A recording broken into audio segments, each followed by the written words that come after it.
looking.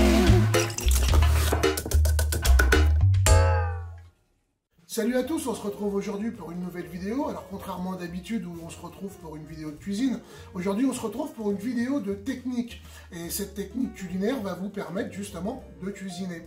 Donc aujourd'hui on va faire un fond de veau brun que l'on va pouvoir lier ou pas, suivant l'utilisation que l'on voudra en faire.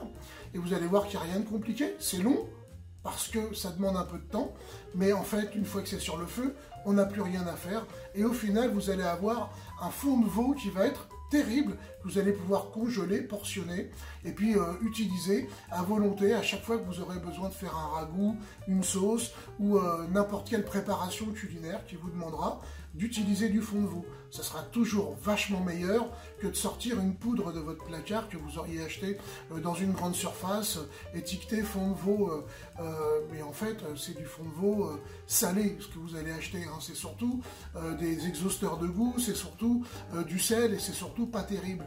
Donc faites-le à la maison, vous allez voir que ça vaut vraiment le coup, c'est simple. C'est pas rapide, je vous l'ai dit, parce qu'il va falloir le mettre à cuire pendant un certain nombre de temps. Mais Osef, on s'en fout.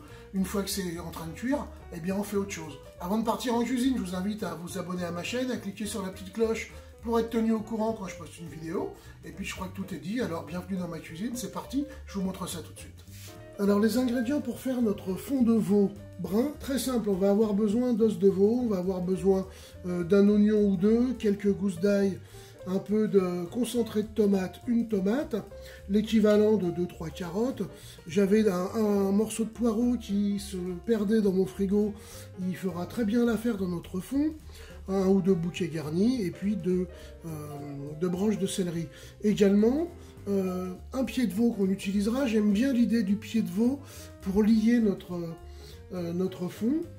C'est un liant naturel, même si on pourra toujours rajouter par la suite de la maïzena, tout ça, pour le lier. Mais le pied de veau va quand même apporter pas mal de liant, hein. Il y a beaucoup de collagène, de gélatine.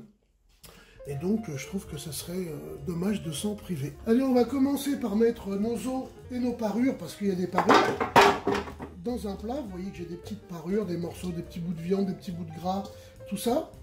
Et on ne va pas les jeter, bien entendu, hein. On va les mettre avec nos os. Ça va apporter du goût, de la saveur. Donc voilà, ce plat tel quel, juste avec les os et les parures. On va l'envoyer au four. Là, le four est préchauffé à 200 degrés. Et on va l'envoyer environ 45 minutes. Ensuite, on le sortira, et puis on mettra toute notre garniture aromatique. Voilà, on baissera un peu le feu, on le mettra à 180 degrés, parce que l'idée, c'est pas de brûler nos légumes non plus. Donc on est parti pour 45 minutes à 200 degrés. Alors, pendant qu'on est en train de pincer les os et les parures au four, et bien maintenant, on va s'occuper, on a du temps, on va s'occuper de la garniture aromatique. Donc on va mettre de côté le concentré de tomate, on va mettre de côté le poivre. Je vais mettre de côté également les bouquets garnis. Et puis on va détailler grossièrement ce qui nous reste. Alors, le poireau. Donc le poireau, on va juste le couper en deux tout simplement. Voilà, hop. Encore un petit voilé, soyons généreux. Voilà, des petits tronçons de poireau. Les carottes, c'est pas la peine de les éplucher particulièrement. Alors, vous voyez, celles-ci étaient plus très jeunes, donc c'est parfait, elles vont faire tout à fait office dans le fond, hein, elles vont diffuser leurs arômes, donc elles auront été utiles jusqu'au bout, hein. On ne jette pas les légumes, on leur trouve toujours un petit quelque chose pour les utiliser, et puis vous voyez que au final, elles auront fait leur boulot. L'ail, on l'écrase à la pointe du couteau, voilà, hop, on le laisse en chemise. On n'a pas besoin particulièrement de l'éplucher. Alors ça, on jette. Et puis, on va couper le céleri en petits tronçons également. Alors, vous voyez, c'est vraiment à la portée de tout le monde, hein, il n'y a rien à faire. Et ben voilà, il fallait que ça arrive. J'ai un petit bout qui essaye de se barrer. Alors ça, on va le mettre là. On va s'occuper de la tomate. Tomates coupées en 4. Hop, et les oignons, on va les couper en 2. Et puis en 4. Et vous voyez que j'enlève pas la peau. Il n'y a pas Il n'y a pas d'utilité, encore une fois, puisqu'on ne va pas les consommer au final. On les laisse là uniquement pour apporter de la saveur.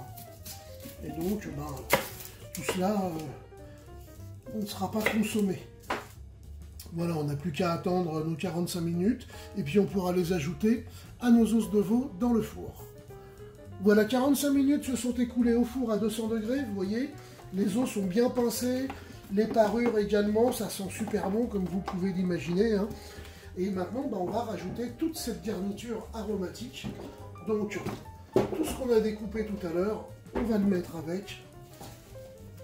On va remuer un petit peu. Alors, je fais gaffe parce que c'est bien chaud. Parfait. Allez, on repart au four pour 1 heure à 180 degrés. Allez, je viens de sortir nos os de veau ainsi que la garniture aromatique du four. Donc, voilà, vous voyez que tout est bien caramélisé. Donc on va mettre tout cela dans un faitout parce que maintenant on va faire le fond à proprement parler. Donc on prend tout et on transfère le tout. Je vais maintenant dégraisser un petit peu, à savoir que je vais débarrasser l'huile qui se trouve au fond de ce plat parce qu'il nous est tout simplement pas utile. Et on fait attention parce que ça brûle les mimines. Hein. Bon, j'ai l'habitude, mais vous peut-être pas. Voilà. Je vais verser de l'eau dans ce plat, de façon à déglacer tous les sucs de cuisson qui sont au fond. Donc là, on y va avec la cuillère, on y va avec l'outil qu'on a l'habitude d'utiliser. Et puis, on va aller frotter le fond pour récupérer justement tous ces sucs. C'est ce qui va donner le goût à votre fond. On récupère tous ces sucs avec tout ce qu'ils contiennent et on le rajoute dans notre faitout. À ce stade, maintenant, il ne nous reste plus qu'à rajouter de l'eau dans notre faitout.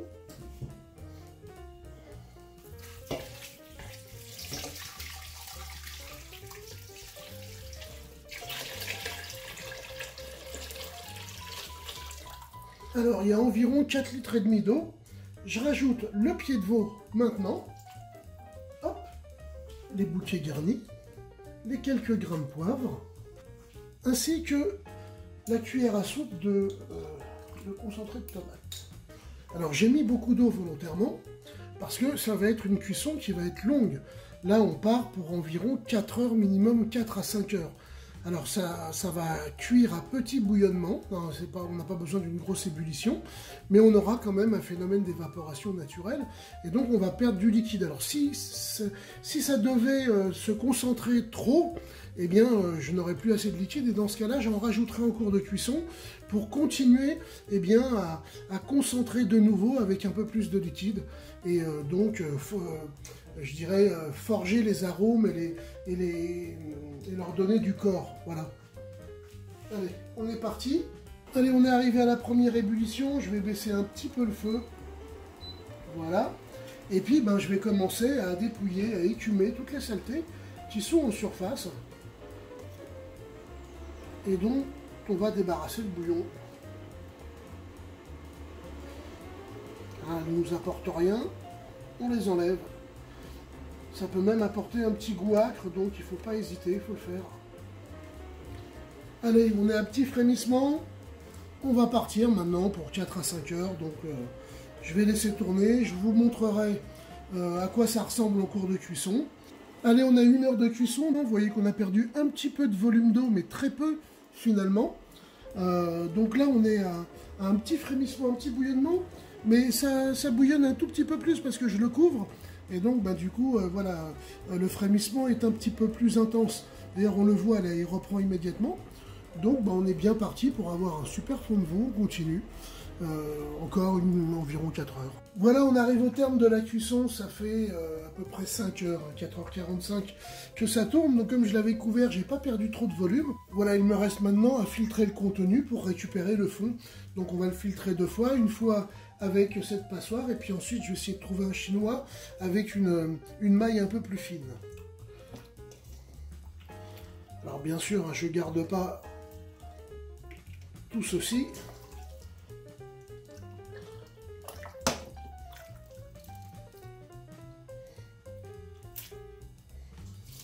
Alors, là je vais procéder avec la louche également.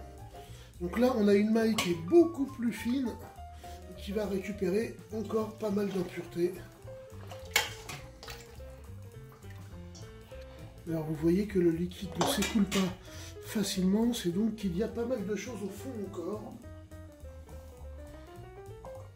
Voilà, après avoir filtré notre fond, vous voyez il reste quelques traces de gras, mais c'est rien du tout parce que, encore une fois que ça aura figé au frigo, eh bien je vais pouvoir retirer toute cette matière inutile, tout simplement avec une petite cuillère, on aura un fond qui sera impec. Donc on a à peu près un tout petit peu plus de 2,5 litres. Donc à la base j'avais mis 4,5 litres d'eau, donc on a un bon rendement, c'est pas mal. Et là on a vraiment une belle préparation pour nos futures sauces. On peut le stocker également dans des petites bouteilles d'eau, genre 33 centilitres, 50 centilitres, qu'on va mettre au congélateur. Et ça va rester, quand on en aura besoin, on le sortira, eh bien, à volonté. Et là, on aura un vrai fond de veau, quelque chose de goûteux, de savoureux, qui va renforcer le goût de nos sauces. J'ai envie de vous dire, il n'y a plus qu'à, mais je ne vais pas manger ça comme ça. Donc, je vais le stocker, comme je vous l'ai dit, au frigo. Puis j'essaierai de vous montrer le résultat dégraissé demain. Voilà, après une nuit au réfrigérateur, j'ai pu nettoyer eh bien, les traces de graisse qu'on avait dans notre fond. Donc vous voyez que là, il est sain, il n'y a plus aucune impureté. Et puis c'est le même ici, simplement je l'ai passé un coup au micro-ondes. Donc il est de nouveau liquide. Donc voilà, vous avez une belle préparation pour faire vos ragoûts, pour faire vos sauces.